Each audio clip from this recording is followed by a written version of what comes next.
Algunas historias simplemente no tienen explicación.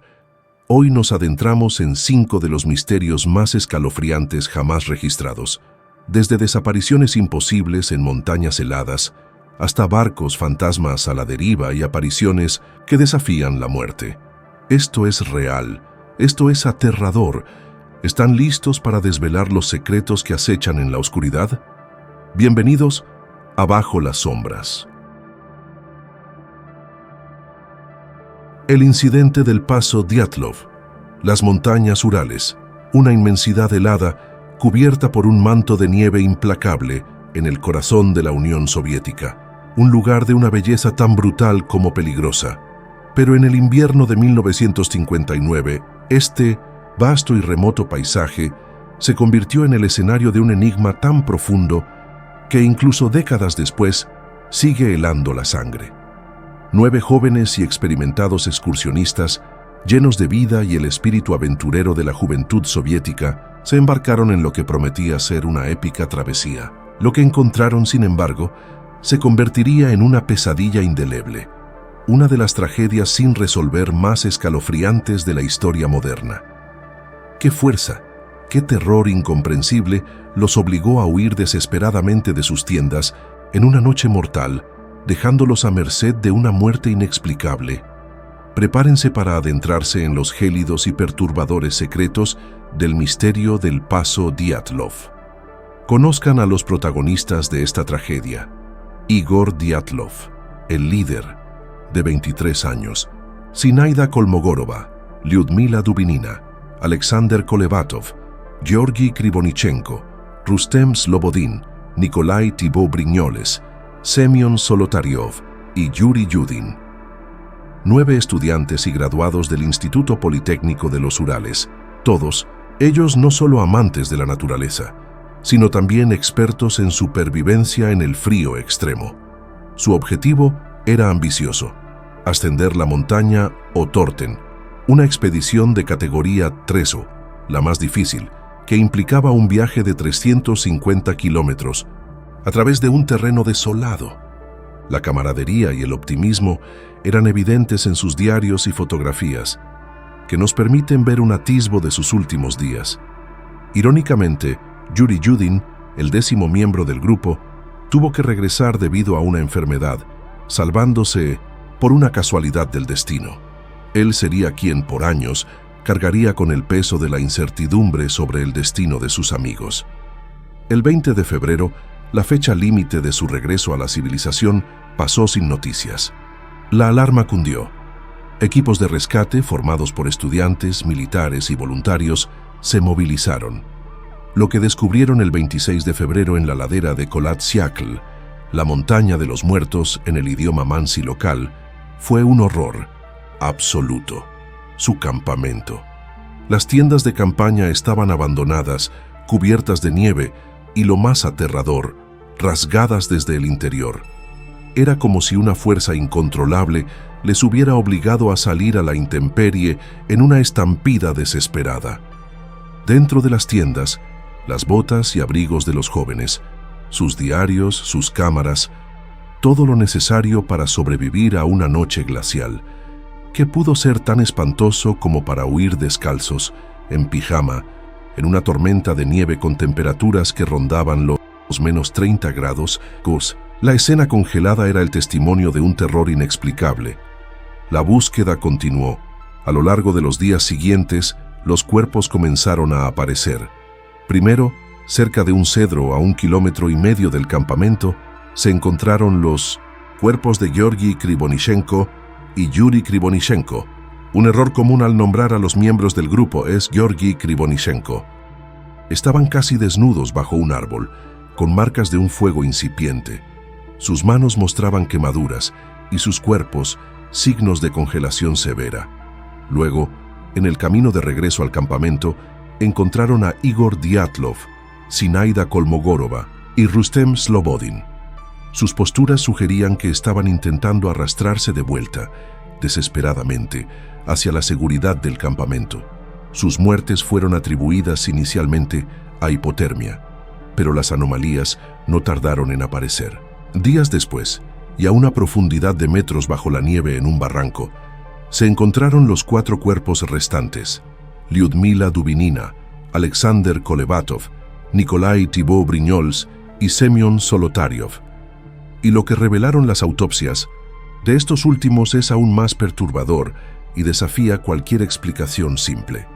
Lyudmila Dubinina fue encontrada sin lengua, sin ojos y con parte de su boca. Nikolai Thibault-Brignoles y Alexander Kolevatov tenían fracturas craneales graves. Semyon Solotaryov tenía costillas rotas.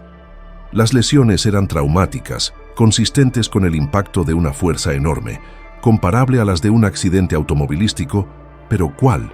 No había signos de lucha humana, no había pistas de un ataque de animales. Además, la ropa de algunos de los cuerpos mostraba altos niveles de radiación. ¿Cómo era posible? ¿Cómo explicar estas heridas mortales y esa radiación en un lugar tan remoto y supuestamente natural? El informe oficial de la investigación concluyó misteriosamente que la causa de la muerte había sido una fuerza natural convincente que no pudieron superar. Una frase que, lejos de aclarar, solo profundizó el enigma. Durante décadas, y ante la falta de una explicación coherente, las teorías han proliferado, cada una más extraña y aterradora que la anterior. La avalancha es la explicación oficial, más aceptada por algunos científicos, y la última investigación rusa, sugiriendo que una pequeña avalancha los sorprendió. Pero ¿justifica eso las lesiones internas sin signos externos, las tiendas rasgadas desde dentro y la inexplicable radiación? Los expertos en avalanchas han señalado que el terreno no era propenso a ellas. Otros apuntan a pruebas militares secretas en la zona. La región era conocida por ser un área de pruebas para misiles y armamento. Pudieron ser los jóvenes testigos de un misil fallido, una bomba de vacío que causó una onda expansiva, o quizás un tipo de gas experimental que los hizo entrar en pánico. Esto explicaría las lesiones internas y la huida, así como la radiación. ¿Podrían haber sido silenciados por haber visto algo que no debían? Y luego están las teorías que rozan lo paranormal, lo sobrenatural. Desde Yeti o una criatura desconocida de los Urales, que supuestamente los aterrorizó hasta la muerte. Las leyendas locales del pueblo Mansi hablan de espíritus malignos en la montaña, o bien fenómenos paranormales u ovnis, supuestamente avistados por otros grupos de excursionistas en la zona en la misma noche. ¿Fue el terror de algo no humano lo que los llevó a la desesperación? Un aspecto crucial es el llamado fenómeno de las esferas de luz, reportado por testigos cerca de la región en esas fechas y que se asocian a menudo con avistamientos ovni. Estos misteriosos orbes luminosos añadirían una capa de intriga cósmica a la tragedia. A pesar de las intensas investigaciones, los nuevos análisis de datos forenses y las incontables teorías, el paso Dyatlov sigue siendo un rompecabezas incompleto, un caso sin cerrar. Fue una confluencia desafortunada de eventos naturales extremos, como una rara avalancha o vientos catabáticos que causaron un sonido infrasónico que los llevó al pánico. ¿O hay algo más oscuro, más deliberado, detrás de la tragedia? Lo que es innegable es la magnitud del terror que experimentaron esos jóvenes en sus últimos momentos.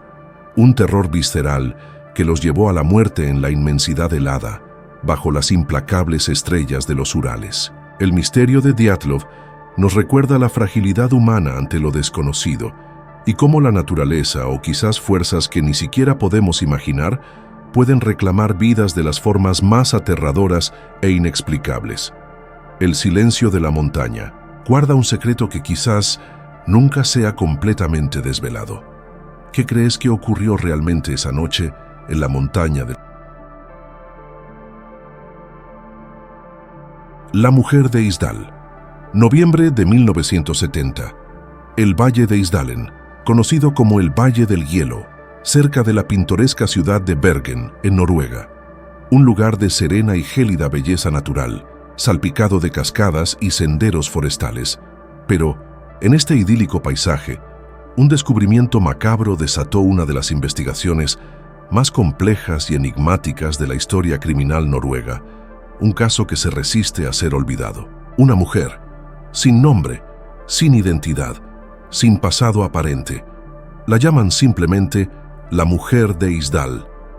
¿Quién era realmente? ¿Por qué terminó en ese remoto valle? Y, lo más inquietante, ¿quién la quería tan absolutamente desaparecida que borraría hasta la más mínima huella de su existencia? Era un domingo 29 de noviembre, cuando un profesor universitario y sus 2 hijas, mientras hacían senderismo, se toparon con la dantesca escena. El cuerpo de la mujer yacía entre rocas, parcialmente carbonizado por un incendio y rodeado de pastillas para dormir. La escena del crimen gritaba a los investigadores: esto no fue un accidente. La autopsia reveló monóxido de carbono en su sangre, lo que indicaba que había estado viva durante el incendio. Pero lo que más conmocionó a los detectives fue la meticulosa destrucción de su identidad. Sus huellas dactilares habían sido lijadas con algún tipo de ácido, sus dientes limados para dificultar su identificación dental. Y lo más inquietante, todos los objetos a su alrededor, bolsas, un pasaporte, botellas de licor, habían sido quemados o desfigurados de forma sistemática, eliminando cualquier rastro que pudiera revelar quién era. Cada etiqueta de su ropa había sido cortada. Era como si un fantasma se hubiera materializado en el valle, sin historia, sin nombre, sin rastro. La policía noruega inició una investigación masiva conocida como Operación Gótico. La búsqueda de la identidad de la mujer de Isdal los llevó por toda Noruega y gran parte de Europa en los días previos a su muerte. Se descubrió que había viajado con una serie asombrosa de pasaportes falsos, cada uno con una identidad diferente. Usaba múltiples pelucas y disfraces. Hablaba varios idiomas con fluidez, incluyendo alemán, inglés y flamenco, pero nunca se identificaba de la misma manera. Su habilidad para pasar desapercibida era alarmante. Testigos en los hoteles donde se había alojado reportaron que la mujer era reservada, cambiaba de habitación con frecuencia y siempre parecía estar pendiente de si la observaban. En una ocasión, dejó una maleta en una estación de tren que luego recogió, solo para abandonarla de nuevo. Cuando la policía la abrió, encontraron un arsenal de pistas, más pelucas, un frasco de perfume, una receta médica y quizás lo más intrigante, un calendario con fechas codificadas y algunos billetes de banco de diferentes países. Cada objeto era una pista y cada pista un callejón sin salida. Todo sugería que la mujer no era una turista cualquiera. Su comportamiento levantaba preguntas inquietantes. ¿Era una espía? ¿Una fugitiva buscada por algún crimen internacional? ¿O quizás una mujer involucrada en el oscuro mundo del contrabando o el bajo mundo que se había metido en problemas demasiado profundos? La Guerra Fría estaba en pleno apogeo y Noruega, con su posición estratégica y sus bases militares, era un campo de juego para agentes secretos de ambos bloques. Las teorías sobre la identidad y la muerte de la mujer de Isdal son tan variadas como fascinantes, y cada una abre una nueva ventana a la intriga. La hipótesis más sólida es que se trataba de una agente de espionaje, una espía liquidada por sus propios controladores o por una agencia rival. Esto explicaría la necesidad de viajar con múltiples identidades, la destrucción de pruebas e incluso las extrañas quemaduras en su cuerpo, quizás un intento de quemar pruebas de su oficio. Otros especulan que era una traficante de drogas o una corredera de información ilícita que se metió en problemas con cárteles peligrosos. Pero la gran pregunta es, ¿fue asesinada en otro lugar y su cuerpo transportado al valle de Isdalen para simular un suicidio?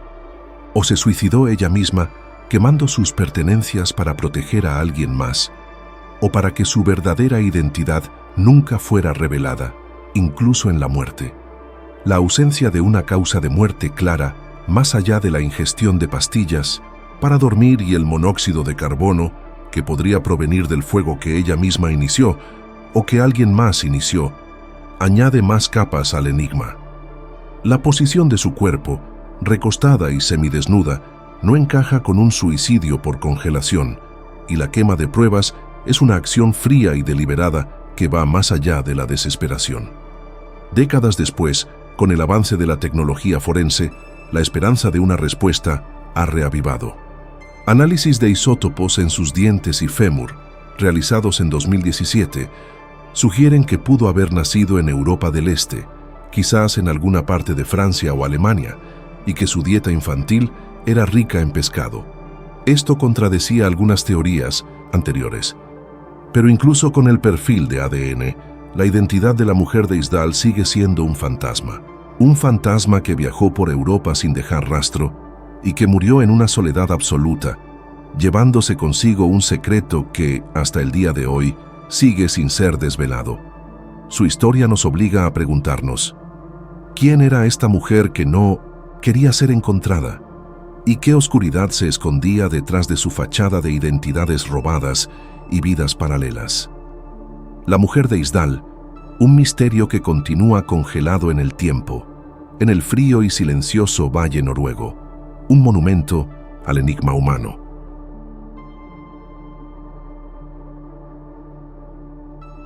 El misterio del SS Orang Medan, el año 1947. Las vastas, implacables y traicioneras aguas del estrecho de Malaca, una de las rutas marítimas más transitadas del mundo. De repente, la rutina monótona de la radio marítima se rompe con un mensaje de auxilio. No es una llamada de socorro ordinaria ni una petición de ayuda estándar. Es una voz atormentada, apenas inteligible, balbuceando palabras llenas de terror. Todos los oficiales muertos. En el puente y en la sala de cartas, posiblemente toda la tripulación muerta. Estoy muriendo. Luego, un chirrido inconfundible y el silencio absoluto.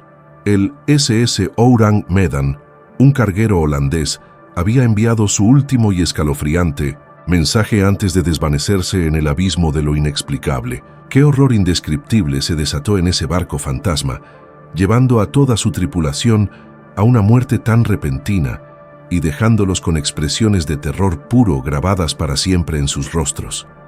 Un buque mercante estadounidense, el Silver Star, navegando en las cercanías, captó la macabra señal y, siguiendo los protocolos marítimos, se dirigió al rescate.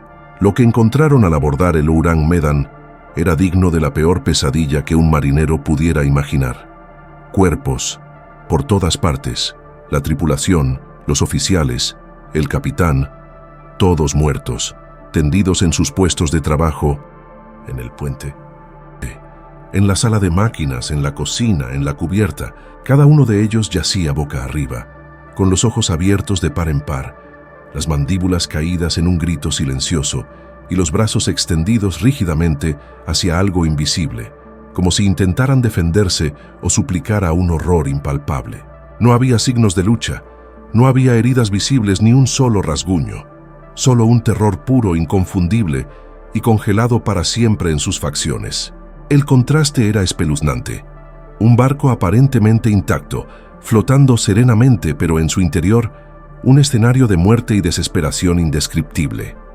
Mientras la tripulación del Silver Star, en shock, examinaba el barco, una espesa y oscura columna de humo comenzó a emanar de las bodegas del Orang Medan.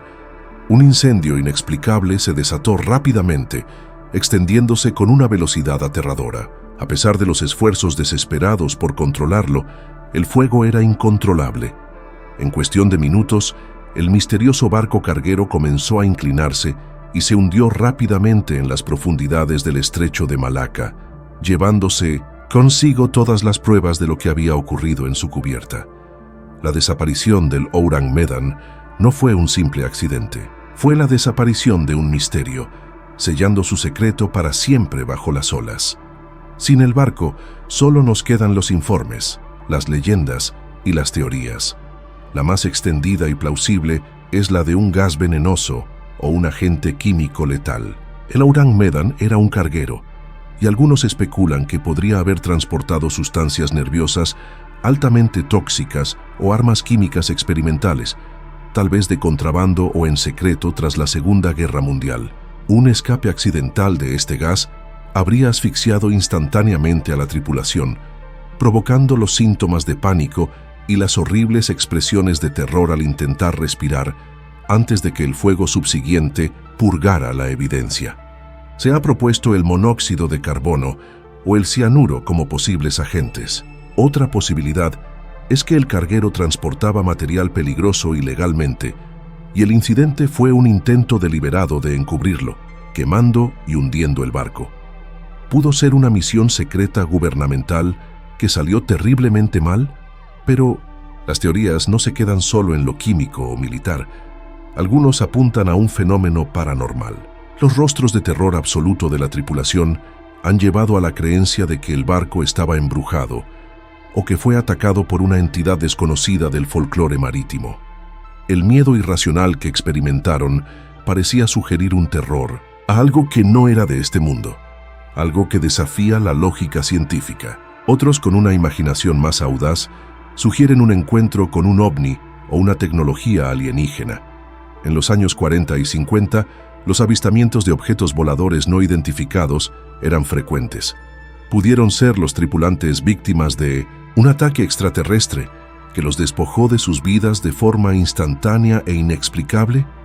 Y luego está la teoría de la conspiración y la duda sobre la veracidad del relato. Algunos investigadores han señalado que los registros navales holandeses no tienen un barco llamado Orang Medan con esa fecha de construcción o ruta, lo que llevó a la idea de que toda la historia podría ser un bulo, una leyenda urbana marítima. Sin embargo, los informes del Silver Star, el buque que lo encontró, son reales y están documentados.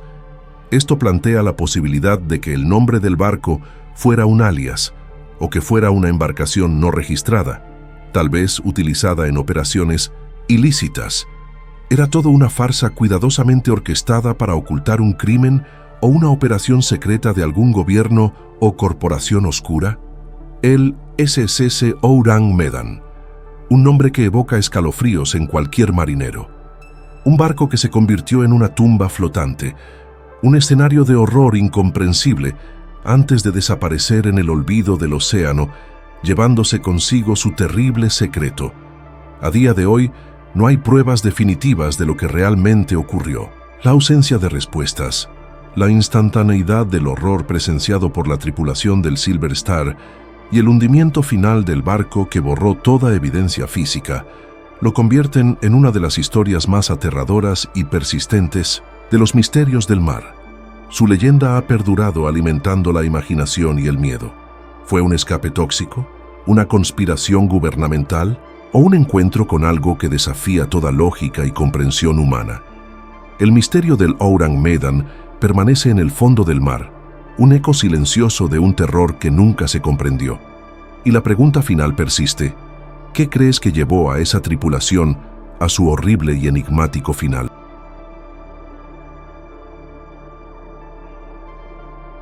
La aparición en la escuela de Combermere Barracks, Gran Bretaña, 1919. El armisticio se había firmado, la Gran Guerra, la guerra para acabar con todas las guerras, había finalizado.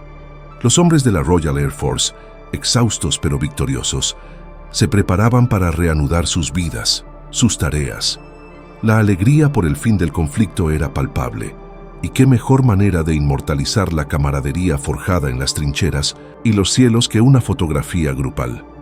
Pero lo que esta aparentemente inofensiva fotografía capturaría no sería solo un momento de la historia militar, sería la prueba irrefutable de una presencia del más allá. La imagen de un hombre muerto, un hombre que al parecer no se había dado cuenta de que ya no estaba entre los vivos y que decidió posar para el retrato de su escuadrón. Prepárense para el escalofriante y mundialmente famoso caso de Freddie Jackson y la foto de Combermere Barracks. El escuadrón de Sir Victor Goddard en Combermere Barracks era una unidad fuertemente cohesionada, unida por los lazos inquebrantables de la guerra. Habían compartido trincheras, el peligro constante de los combates aéreos y el peso indescriptible de la pérdida. Entre ellos, un mecánico de aviación llamado Freddie Jackson era una figura conocida y apreciada por todos sus compañeros. Era un hombre dedicado a su trabajo, esencial para mantener los aviones en el aire. La foto se tomó para conmemorar no solo el final de la guerra, sino el fin de una era, un símbolo de supervivencia, de sacrificio y de la inquebrantable hermandad entre los soldados. Pero solo 2 días antes de que la cámara capturara ese momento histórico, la tragedia golpeó la unidad. Freddie Jackson sufrió un accidente fatal. Murió en un desafortunado y trágico percance con la hélice de un avión, en un incidente que conmocionó a sus compañeros.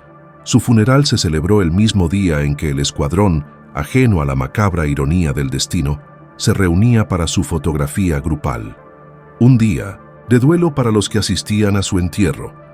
Un día de conmemoración para los que posaban para el retrato. La vida y la muerte, la celebración y el luto, chocaban de forma inquietante en ese día de primavera. Cuando la fotografía fue finalmente revelada, la sorpresa inicial se transformó rápidamente en un asombro incrédulo y luego en un escalofrío que recorrió la espalda de todos los que la vieron.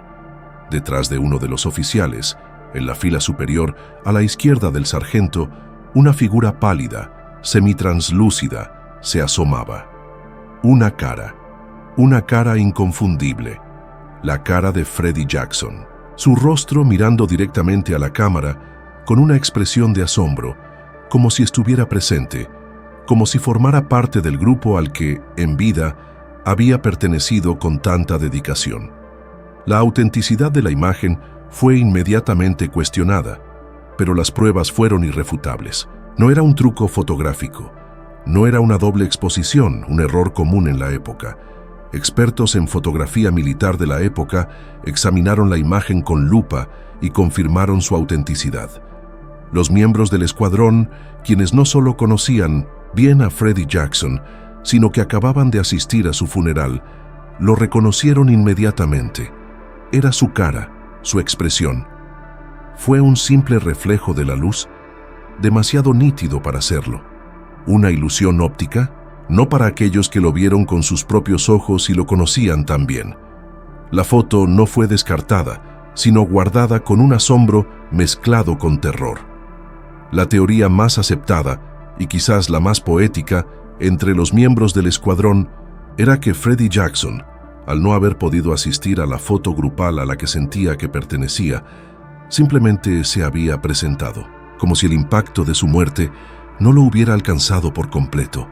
O quizás su vínculo con sus camaradas fuera tan fuerte, tan profundo, que su espíritu regresó para una última reunión, para no perderse el momento final con sus compañeros. Esta no es una simple anécdota.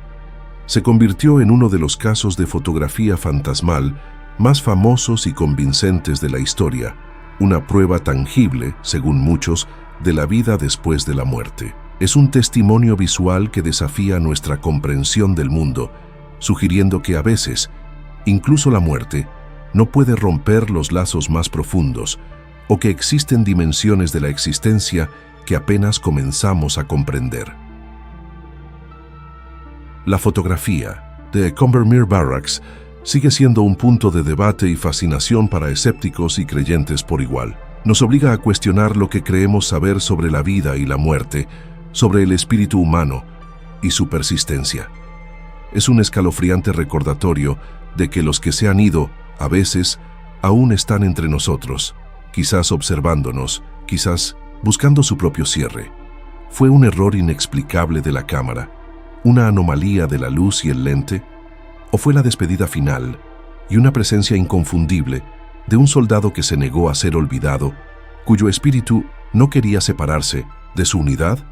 La imagen, una instantánea de un momento, guarda un misterio eterno que sigue mirándonos desde el pasado. El misterio del barco fantasma, Carroll A. Deering. Las peligrosas y traicioneras aguas de los Diamond Shoals frente a la costa de Carolina del Norte, Estados Unidos. Una zona infame, tristemente conocida como el Cementerio del Atlántico, donde innumerables barcos han encontrado su final. Aquí, en un frío día de enero de 1921, se hizo un descubrimiento que se convertiría en un enigma náutico sin precedentes, un misterio tan profundo que desafía toda lógica y explicación racional. Un majestuoso velero de 5 mástiles, el Carroll A. Deering, Fue encontrado encallado y abandonado en las traicioneras arenas. Impoluto, pero extrañamente silencioso, desolador. Toda su tripulación había desaparecido, sin dejar rastro, como si se hubieran desvanecido en el aire. ¿Qué fuerza oscura o inexplicable se llevó a los hombres de este barco, dejando una escena digna de una pesadilla en alta mar? El Carroll A. Deering zarpó de Río de Janeiro el 2 de diciembre de 1920, con destino a Norfolk, Virginia, cargado con una importante cantidad de carbón. El capitán W.B. Wormel, un experimentado marinero con una larga trayectoria, estaba al mando. Sin embargo, desde el inicio del viaje, ya había signos de una extraña tensión a bordo. En Barbados, el primer oficial, un hombre mayor y de carácter conflictivo llamado Charles McClellan, fue despedido y reemplazado después de una fuerte discusión con el capitán. McClellan había amenazado al capitán Wormel y le había dicho que les daría su merecido. Esta pequeña grieta en la fachada de lo que parecía un viaje rutinario se convertiría en la primera pieza de un rompecabezas incompleto. El 29 de enero de 1921, una semana antes de su hallazgo, el capitán Thomas D. Jacobson, el farero del Cabo Lookout, avistó el Deering. El barco parecía en apuros y un marinero alto y delgado con acento escandinavo le gritó algo ininteligible, pidiendo ayuda. Jacobson notó algo más extraño. La tripulación no estaba en la cubierta principal, una anomalía en un barco en peligro. Además, el capitán estaba ausente del puente, algo inaudito. Posteriormente, los guardacostas recibirían una carta anónima, supuestamente del Deering, donde el capitán reportaba que algo les había ocurrido y que estaban en grave peligro. La carta era confusa y la firma, sospechosamente, no parecía ser la del capitán. ¿Quién la escribió? ¿Y qué quería decir con algo les ha ocurrido? Cuando los equipos de rescate lograron abordar el Deering, el 4 de febrero, la escena que encontraron fue perturbadora y desconcertante. El barco estaba en perfecto estado de navegación, con las velas parcialmente desplegadas, como si hubiera sido abandonado en medio de una maniobra. La mesa en el comedor estaba puesta para una comida, con los platos listos, como si la tripulación hubiera sido interrumpida abruptamente. Las provisiones estaban intactas. No había signos de lucha, no había sangre, ni heridas visibles en ningún lugar del barco. Pero lo más crucial, todas las herramientas de navegación, el cronómetro, el sextante, los libros de registro, las órdenes del barco y el diario del capitán habían desaparecido. Y lo más inquietante, las dos barcas salvavidas de Linus barco ya no estaban en sus pescantes, estaban simplemente ausentes. ¿A dónde fueron la tripulación, sus herramientas esenciales y sus únicas vías de escape? Las teorías sobre la desaparición de la tripulación no tardaron en surgir, cada una más desesperada por dar sentido a lo inexplicable. Algunos sugirieron un motín a bordo, pero ¿por qué no habría señales de violencia? ¿Y por qué los amotinados se llevarían las herramientas de navegación y las barcas, dejando el barco encallado? Otros culparon a la piratería, algo común en la zona en esos años, especialmente por contrabandistas. Sin embargo, el barco no estaba saqueado. El carbón permanecía en las bodegas. La teoría de contrabandistas de alcohol fue popular durante la prohibición que podrían haber abordado el barco y tomado a la tripulación. Pero ¿por qué desaparecerían sin más y dejarían un barco tan grande y valioso encallado para ser descubierto? Se habló incluso de un huracán repentino, una tormenta que sorprendió a la tripulación. Pero las condiciones del mar en ese momento, aunque agitadas, no justificaban la desaparición instantánea de todos a bordo ni la ausencia de las barcas. La investigación oficial, que fue extensa e involucró al FBI, la Armada de los Estados Unidos y el Departamento de Comercio, duró meses. Interrogaron a todos los que tuvieron contacto con el barco y su tripulación, incluso al primer oficial, despedido, McClellan, quien fue descartado como sospechoso principal. Finalmente, la investigación fue archivada sin una conclusión clara, dejando el caso del Deering como uno de los misterios marítimos más grandes y persistentes de la historia. Y por supuesto, no podía faltar la conexión con el Triángulo de las Bermudas. Aunque el Deering no estaba formalmente dentro de sus límites geográficos más aceptados, los Diamond Shoals están en la periferia de esa área mística, conocida por las extrañas desapariciones de barcos y aviones sin dejar rastro. La leyenda ha crecido, alimentando la idea de que el Deering fue otra víctima de fuerzas paranormales o inexplicables que operan en esa zona. ¿Fue el Deering otra víctima de lo inexplicable, de un fenómeno que desafía las leyes naturales y la lógica humana? El Carroll A. Deering, un barco fantasma que navega hoy solo en la memoria colectiva, un símbolo de lo desconocido en las profundidades del océano, un testimonio de cómo el mar, a veces, guarda sus secretos más celosamente, sin dar nunca una explicación. Su historia nos pregunta, ¿qué oscuro destino le aguardaba a la tripulación del Carroll A. Deering y por qué el mar nunca reveló la verdad de su desaparición?